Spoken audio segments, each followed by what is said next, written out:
सच्चे मन से इस प्रसंग को सुन लेता है तो उस व्यक्ति को 7 दिन की कथा सुनने का फल प्राप्त होता है।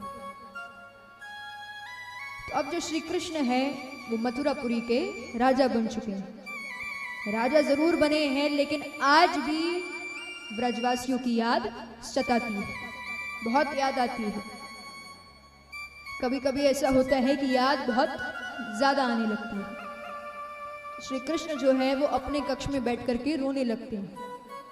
मतलब एक दिन ऐसा नहीं जाता जिस दिन ब्रजवासियों को याद ना किया हो, नंद बाबा को, यशोदा मैया को, ग्वाल बालों को, राधा रानी को याद ना किया हो। याद हर दिन आती है लेकिन कभी कभी ऐसा होता है कि याद बहुत ज्यादा आने लगती है। तो ऐसी एक दिन की बात है कि याद बहुत ज्यादा आ रही है। तो श्री कृष्ण अपने ही कक्ष में बैठे हैं और रो रहे हैं। तो वहीं श्री कृष्ण के बगल में कक्ष था उनके सबसे प्रिय मित्र उद्धव जी का। अब जो उद्धव जी हैं वो गुरु बृहस्पति जी के शिष्य हैं, मतलब परम ज्ञानी हैं। जीवन में ज्ञान से बढ़कर कुछ नहीं।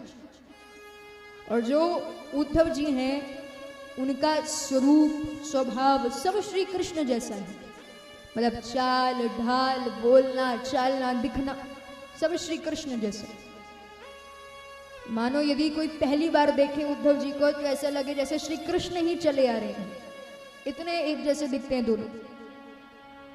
उद्धव जी को श्री कृष्ण के रोने की आवाज सुनाई दी। उद्धव जी और श्री कृष्ण बड़े अच्छे मित्र हैं। हर व्यक्ति के जीवन में एक मित्र ऐसा होता है जो आपके बारे में सब कुछ जानता है, जिसे आपके बारे में सब कुछ पता है, कुछ ना छिपा हो जिससे। तो ऐसे ही श्री कृष्ण के जीवन में वो मित्र हैं उद्धव जी, उनसे कुछ नहीं छुपा, हर बात पता है श्री कृष्ण के बारे में। तो उद्धव जी दौड़े दौड़े गए हैं, देखा तो श्री कृष्ण रो रहे हैं। उद्धव जी कहते हैं कन्हैया क्या बात है, क्यों रो रहे हो? ठाकुर जी कहते हैं कि आज ब्रजवासियों की याद बहुत आ रही है। आज नंद बाबा की, यशोदा मैया की, राधे की, ग्वाल बालों की याद बड़ी सता रही है। वो नंद बाबा यशोदा मैया का प्यार। जब मैं गैया चरा कर लौटता था तो मैया हमेशा द्वार पर खड़ी होती थी कि अब मेरा कन्हैया आएगा। वो नंद बाबा जब भी घर से बाहर निकलते थे तो बिना जूतियों के निकलते थे, क्योंकि उन्हें पता होता था कि पीछे से हमारा कन्हैया आएगा, जूतियां शीश पर रख कर लाएगा और कहेगा कि बाबा आज फिर से आप जूतियां पहनना भूल गए। तो इतना प्रेम करते वो मुझसे। वो गोपियां तो मुझसे इतना प्रेम करती हैं कि एक बार की बात है, मैं जब रोज माखन चुराया करता था तो यशोदा मैया मुझसे कहती हैं कि देख कन्हैया, रोज रोज माखन मत चुराया कर। वो गोपियां कुछ बोलती नहीं है लेकिन उनकी जीविका ही इसी से चल रही है, तो रोज जाकर के माखन चुरा लेता है, क्या बचता होगा उनके पास, तो इसलिए तू माखन मत चुराया कर। श्री कृष्ण कहते हैं ठीक है मैया। अब बहुत दिन तक श्री कृष्ण माखन नहीं चुराते। तो कुछ समय बाद सारी गोपियां इकट्ठी होती हैं और नंद महल के बाहर आकर के खड़ी हो गई हैं। यशोदा मैया बाहर निकलती हैं, कहती हैं क्या बात है, अभी तो कन्हैया ने कहीं माखन भी नहीं चुराया। गोपियां कहती हैं वही तो जानने आए हैं कि क्या बात है, क्या हो गया, कन्हैया माखन क्यों नहीं चुरा रहा। यशोदा मैया कहती हैं मैंने कन्हैया से कह दिया है कि माखन मत चुराना, क्योंकि मैं जानती हूं कि तुम लोगों की जीविका इसी से चल रही है। तो वो समझ गया है, चिंता मत करो, वो माखन नहीं चुराएगा। तो वो गोपियां कहती हैं कि मैया हम तो बहुत अमीर हैं कि वो कन्हैया हमारे घर आकर के माखन चुराता है। हम गरीब तो उस दिन हो जाएंगे जिस दिन वो हमारे घर आना छोड़ दे। भगवान कहते ये वो गोपियां हैं जो मुझसे इतना प्रेम करती हैं। ठाकुर जी कहते एक बार मेरी तबीयत बहुत ज्यादा खराब हो गई, इतनी ज्यादा खराब हो गई थी कि वैद्य जी भी परेशान हो गए औषधियां दे देकर, लेकिन मैं ठीक नहीं हो रहा था। तब ठाकुर जी वैद्य जी से कहते हैं कि ऐसे मैं ठीक नहीं होऊंगा, आप एक काम कीजिए, मेरे किसी भक्त के पास जाइए और जाकर के उसके चरण की रज लेकर के आइए, धूल लेकर के आइए। वो मेरे शीश पर लगा देना, मैं अपने आप ठीक हो जाऊंगी। महाराज अब वेद जी कई सारे भक्तों के पास गए, लेकिन सभी ने अपने चरण की धूल देने से मना कर दिया। कहते हम नहीं दे सकते, क्योंकि सभी जानते हैं कि यदि चरण की धूल दे दी तो सीधे नरक जाना पड़ेगा।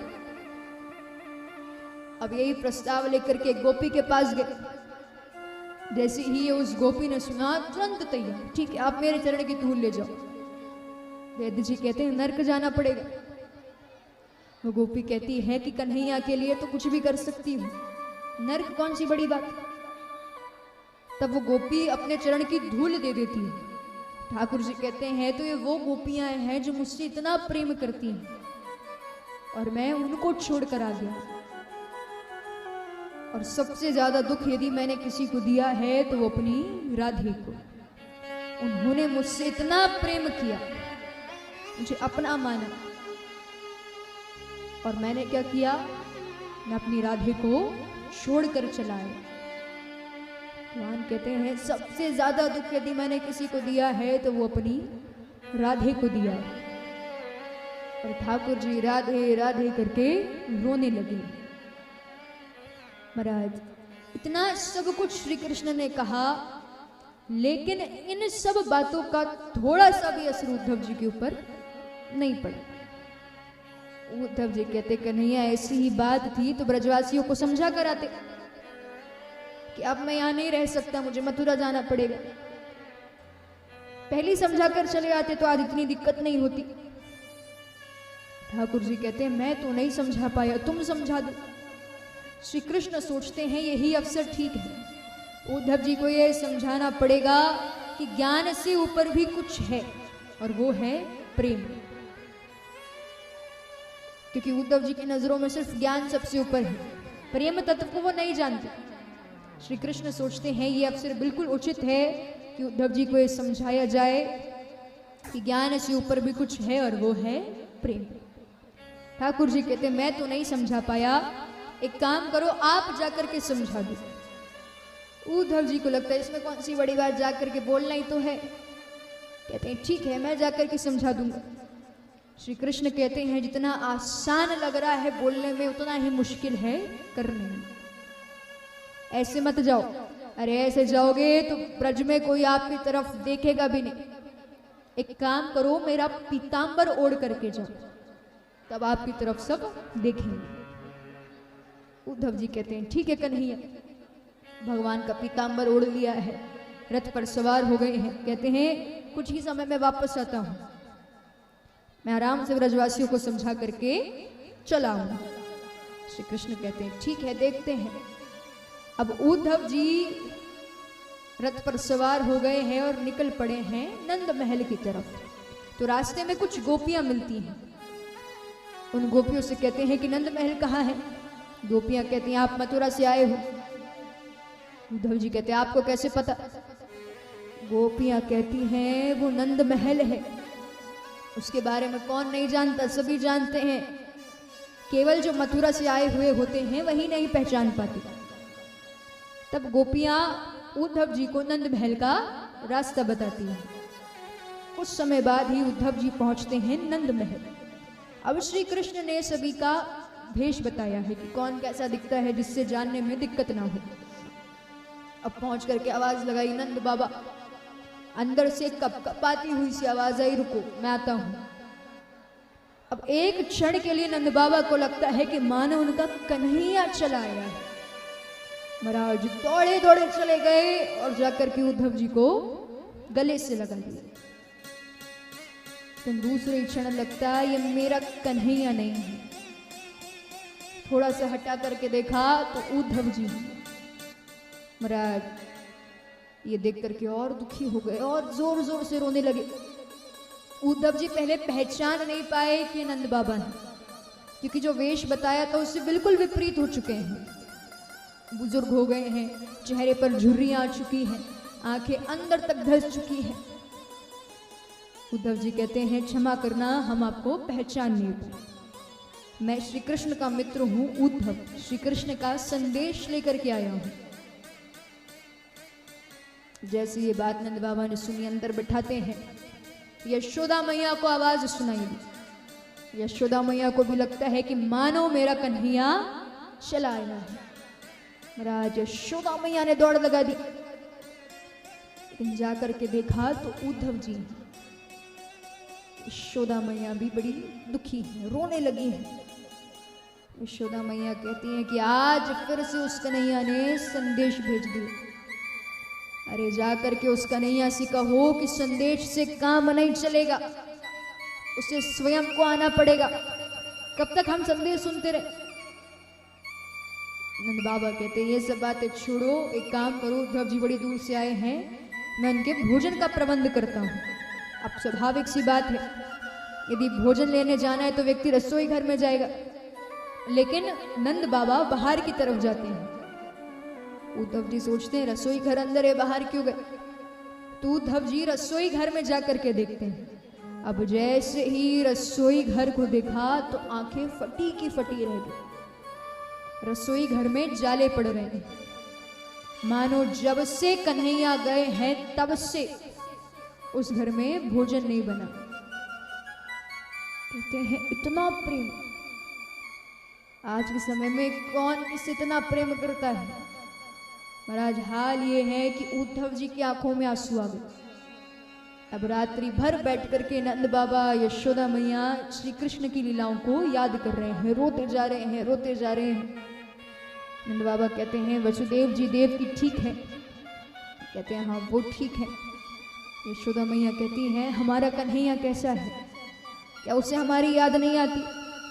यहाँ हर क्षण हम सिर्फ उसके नाम का स्मरण करते हैं, दिन भर रोते रहते हैं।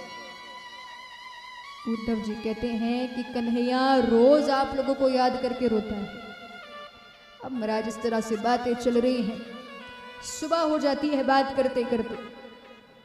अब गोपियां दहली पर दीपक लगाती हैं और फिर नजर पड़ती है कि नंद महल के बाहर ठीक वैसा ही रथ खड़ा है जिस रथ से श्री कृष्ण मथुरा गए और कभी लौट कर नहीं आए। गोपियों को लगता है कि मानो कन्हैया वापस चले आए। सारी गोपियां इकट्ठी हो गई हैं। उद्धव जी बीच में खड़े हैं, चारों तरफ गोपियां। कुछ क्षण बाद गोपियों को समझ में आता है कि ये कृष्ण नहीं है, ये उद्धव जी हैं। गोपियां कहती हैं आज फिर से उस कन्हैया ने संदेश भेज दिया। उस कन्हैया से बोलो कि अब संदेश से काम नहीं चलने वाला, कन्हैया को स्वयं को आना पड़ेगा। उद्धव जी कहते हैं वृंदावन है, यहाँ पर कन्हैया हमेशा वास करता है। जब आप कन्हैया के बारे में सोचते सोचते बेहोश हो जाते हो तो वही आपको आपके घर छोड़ करके आता है, तो वो हमेशा यहाँ पर निवास करेगा, चिंता मत करो। गोपियां कहती हैं उद्धव जी आप क्या जानो प्रेम क्या है?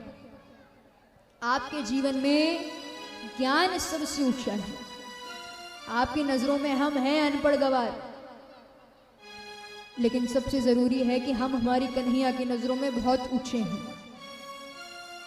आप क्या जानो प्रेम क्या होता है? आप क्या समझो कि प्रेम की परिभाषा क्या है? महाराज गोपियां जो हैं वो उद्धव जी को समझा रही हैं, कहती हैं ये प्रेम की बात है, आपके समझ में नहीं आएगी। यहाँ प्रेम में व्यक्ति अपना सर भी दे देता है। अब महाराज गोपियां क्या कहती हैं?